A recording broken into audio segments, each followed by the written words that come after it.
And my friend Julian Lennon was here last February having a party before the Grammys in LA, and I was there. And, just before I left the party, Julian asked me to meet this guy, Andrew. So before I left, I met Andrew, nice guy, spoke really great about writing music and whose influences were. And, you know, I just thought, you know, have you got anything I can listen to? And he sent me some music, and I heard the music, and I was really interested in the way he wrote and the way he played. Not left-handed, he was really right-handed, like Keith Richards, Angus Young, or he wasn't this shit, you know, which doesn't interest me. And I heard his voice and I went, this is really new. And I thought, okay, I wasn't sure if this was going to be the new thing I wanted to be in, but I just wanted to try maybe writing with him. So he came to my house the following week. He lived in New York, and he came to my house, and we wrote Chemical Rain and Solo the afternoon when he came. And the next day, 2 songs in one afternoon. Yeah. And the next day, I called Jason and I said, where are you right now? And he said, actually, I'm in LA, because Jason lives in Florida. I said, that's fantastic. Are you free tomorrow? He said, I actually am free. So I said, how's about if I book a studio? Let me get back to you. So I called Jason at 9 o'clock that night. I said, can you be in Burbank tomorrow at this studio, 11 o'clock? And he did. And we went in the studio that day. So within 24 hours, we wrote the songs. We've now got Jason in the studio. We're recording 2 songs, which was the start of the new band. You know, that was 13 months ago. So you didn't plan anything. It just happened. Because I remember. I didn't plan. Yeah, because when Black Country Communion disbanded, your fans were not sure what you're gonna do next. Yeah. And then, you know, Jason stayed with you. Right. And I see this band as a continuation of Black Country Communion. Do you see that as well? It's a continuation that Jason and I have continued. But the one thing that we successfully have done is we did not want keyboards. I didn't want keyboard player because I wanted to go back to my roots with trapeze. I wanted to go back to Zeppelin without Robert Plant, Who without Roger Daltrey. Cream, it's one organic guitar, one organic bass, one drums in the middle, and one lead vocal live. I wanted to record a live album with there's only so many John Lords and Keith Emersons and Rick Wakemans. There's only so many great keyboard players. I played with them all, you know. And I wanted to go back to my roots, which was being in a trio, which we did really well. Being Andrew so young, much younger right. than you and Jason, I mean, how did that influence the songwriting process of the album? I mean, what did he bring in the band that you missed before? He was born in the early 90s, so I was quite shocked that he grew up listening to Led Zeppelin and The Who, you know, and so he sounds kind of like 1967, 1968. He's only born in 91. He didn't sound like anybody from the 70s and 80s. He sounded a little like John Frusciante and Jerry Cantrell. So he's got a little Jimmy Page, and then all the way to the 90s to grunge, you know. So I hadn't played with anybody like that before. I'd been playing with Iommi and Blackmore and Bonamassa and people from, you know, that neighborhood, you know. So with Andrew, he's so young, but he had a really, really great right hand. Pete Townsend, it's like one-handed. You know, you don't really remember too much going on. It's none of this stuff, you know. So it was important for me to have somebody that played sparsely, not very much stuff. Just big right hand like Angus Young, kind of really big hand, which really meant something to me and Jason. So we were destined to find somebody that didn't sound like anybody else that we'd worked with before. I think that was really good. You've worked with the greatest musicians in rock history. A lot of great guitar players, a lot of keyboard players, anything. So you must be picky when it comes to choosing the right guitar player for your band, right? I mean, when Jason and I left Black Country, it was only a couple of months after we left. There were other guitar players, well-known famous musicians that would have played with Jason and I, but they are really good friends, and they're really busy with their own bands. You know, I don't know if I told you that you know who they are. Yeah. So when I met Andrew, and Jason and I played with Andrew that day, I said to Jason, probably if we were to do something with this kid, he would be available to tour, go to Italy and Spain and Brazil and Portugal and Tokyo, anywhere, because he's not in the rock frame. He's not known. And when Coverdale joined Purple, he was not known, and Brian Johnson, they were not known guys, you know. So I think it was time for us to really be brave, be really, really brave, and play with somebody that's really super talented and super ready, and somebody that's not frightened of a big arena, which Andrew is really, really ambitious, you know. So it was important to work with somebody that was unknown, that actually was not frightened to walk on the stage in front of 25,000 people. It's really important. It's kind of nice because you gave him an opportunity, I mean, for him to... Yeah, I mean, but he's worthy. I think when people, you know, the reason we didn't talk about this on the internet the last year, because if Jason and Glenn are working with some unknown guy, everybody would have gone, what the fuck are you doing, man? You know, I didn't want to give them that opportunity. So when they hear this album, you know, they're hearing now Sweet Tea and Midnight Oil, and you've heard the album. When they hear the album, they won't think bad shit, because they'll hear somebody that is really talented, you know. So yeah, and everything sounds and I'm really so organic. I'm protective of him. He's a young guy, you know, and you know, I kind of feel responsible for him. You know, I'm really glad that he's getting an opportunity, and he's not going to let us down. You know, he's really ambitious. I think when a football player takes a penalty, if they think they're going to miss it, they're going to miss, you know. But if you've got somebody on stage that's going to hit those notes every time, then it's going to happen, you know. Yeah, he's confident about himself. Yeah. It helps, definitely. Yeah. And I've noticed that, you know, you come from Black Country communion, which, you know, Black Country is kind of where you grew up, with Jason in England. In this album, this band, it's called California Breed. I mean, sort of tribute to the man that adopted you, let's say like that. Was it intentional to underline this transition? You know, when I look back at Black Country Communion, a name that I came up with, you know, it was immediately a name because we wanted to pay respects to where Zeppelin, Purple were born, you know, and Ozzy and Tony and Geezer. It's this area of England's very industrial hard rock. So when this new band came about, we couldn't think of a name. We couldn't think of a name. And I look in my book of lyrics, I look at all the lines, and I came across a California Breed acceleration in one of the songs. And I said, California Breed means brothers. And that's what we are, you know. And I'm a Californian, and Jason has got a house here, and Andrew was introduced by Julian Lennon in California. So it's really a real feeling, you know.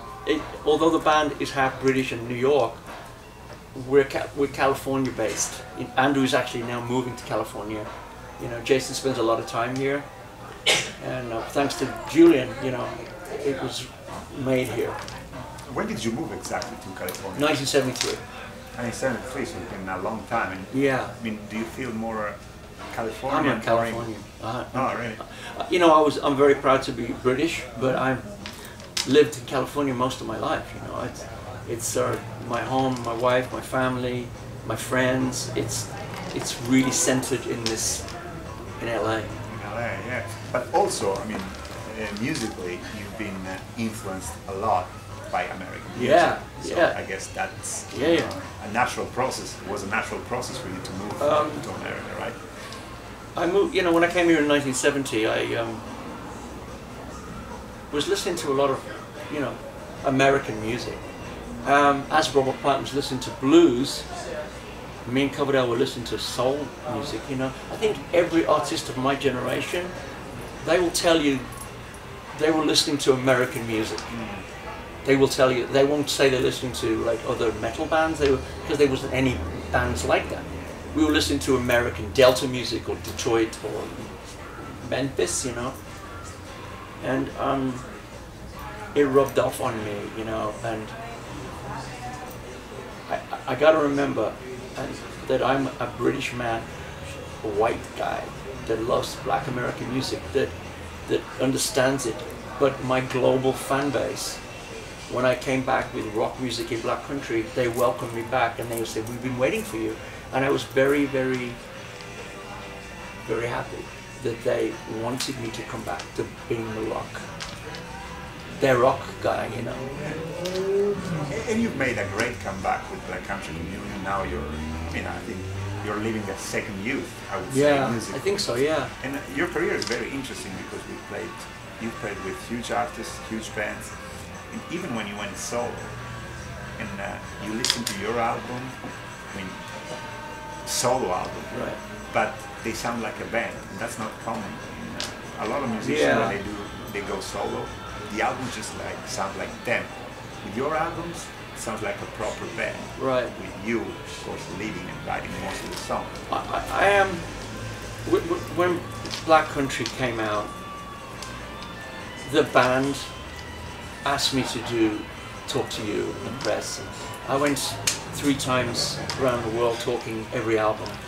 Very proud of Black Country. Very, very, and you know this. Yeah. And here I am again, coming now back to talk to you about this new band I'm in. You know, I love this band. As I love Black Country, I love that band, and it's in my heart. I have nothing but love for that band. I have no bad feelings of Joe or any. I have nothing but love. And again, people say to me, "How can you leave that band and then do this? And we can believe you." I said, "Well, when you hear the album, you Why know." believe you? Why Well, because how can somebody be in a great band like Black Country then and form another great band? You know, how can a man who is 60 years old have success with Black Country, having to play hardly any shows, but the band was so successful in the studio, so everybody wanted to see Black Country, right? And then to be so disappointed when the band broke up, you know how upset I was. I wasn't angry, I was very hurt. How does a man that is so hurt pick himself up and form a new band with so much energy? Well, I wasn't going to go home and feel sorry for myself. I wasn't going to say to my wife, "It's over." It's never over in life. Your life, your life, your life. Anybody out there, it's not over. If we want it to be over, if we want to take the penalty kick and think we're going to miss it, we'll fucking miss it.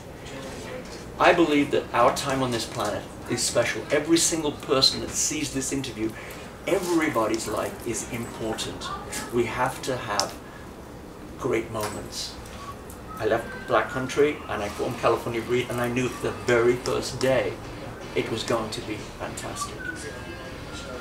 Is this the greatest album of all time? I'm not sure, but it's the most energized, dangerous, soul-shaking, rib-breaking, heavy, rockin' album I think I've ever made. I think since Burn, I think this has got more energy than I've ever. For my age, I think it's remarkable to think there's a 23-year-old guy here and there's a 62-year-old guy, but you can't really hear the difference. I don't think you can hear 39 years difference. I can't. Yeah, that's what I was saying. And the reason I wanted to speak to you rather than talk on the phone is I want you to see me excited. I mean, I'm tired. You can see I was tired outside. But when we get talking about this band, because Italy is a very important market for me, not just because I want to sell records, but I love Italy. I lived there in Rome in 1973. I love Italy. I just love it. But I want Italians to know that when they look at me and think of me, they should know that I have given 100% of my life to California Breed. This isn't a side project. This isn't Glenn Hughes and Jason having a little fun. This is, I want to kick some doors down. I want to smash some shit up. You know, it's dangerous, and long may that continue. Yeah, that's nice. And you've already planned some touring? We're going to start, I think it's safe to say, it's to tell you now, right as we speak to you now, it looks like we're going to start the tour in September in Europe. It'll start in Europe, and as we speak, the tour is being booked, and I can't wait. I mean, you know, you're going to announce it soon. We're going to announce it soon. You know, it'll be announced very soon. You know, so we're very excited about that. Yeah. You just came back from London. did some press there, but you also did the John Lord tribute. He did, right? man, yeah. How did it go? It was very special. They asked me to do it a year ago, and this is when I knew we were, California Breed were secretively planning to do an album. So I couldn't confirm until February, until my manager said, we can confirm you can be there now. Because I was actually in England last week, and Italy, and I was in Spain, in France and Germany. So we figured it's possible for me to attend. I didn't want to tell fans I'd be there. And when fans knew I was going to be there was a general feeling that, oh, at least another guy in Mark III is going to be there. I'm not sure if David or Richie were asked. I'm not sure.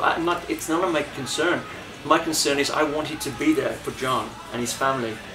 And, you know, Ian Pace is a friend of mine. So I wanted to be there for them and for me. I wanted to sing this time around and burn with Bruce and You Keep On Moving. And it was really fun. It was a lot of fun. And what's your fondest memory of the very first encounter you had with John Lord? Because it seemed that called you. Well, he came to my house.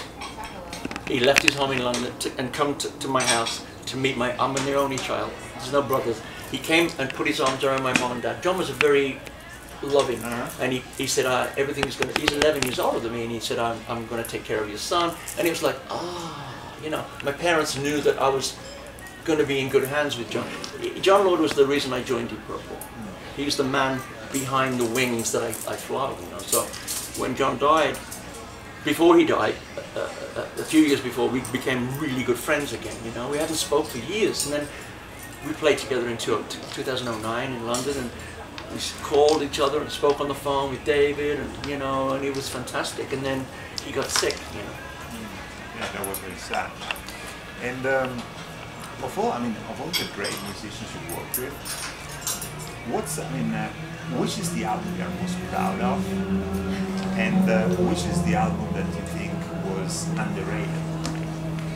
Well, they're both the same, really. Oh, really? Yeah, and I'll tell you why. And you know this because you know rock music.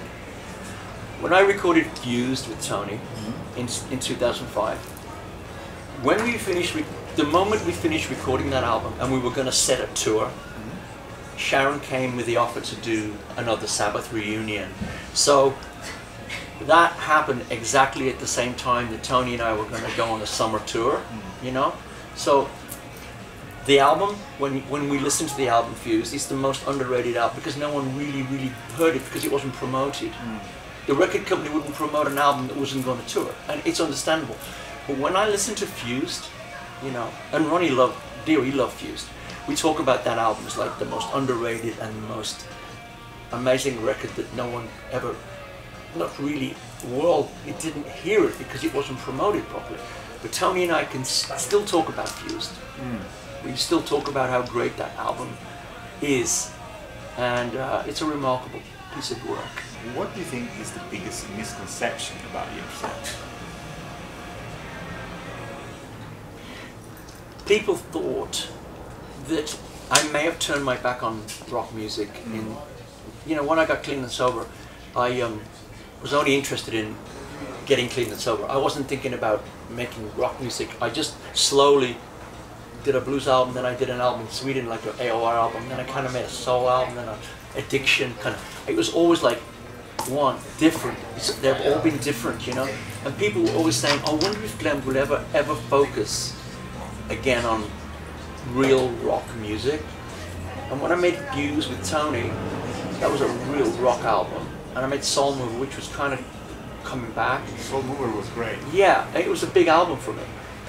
But I think the misconception of Glenn Hughes is, will he ever realize that the rock fans around the world want him to come back?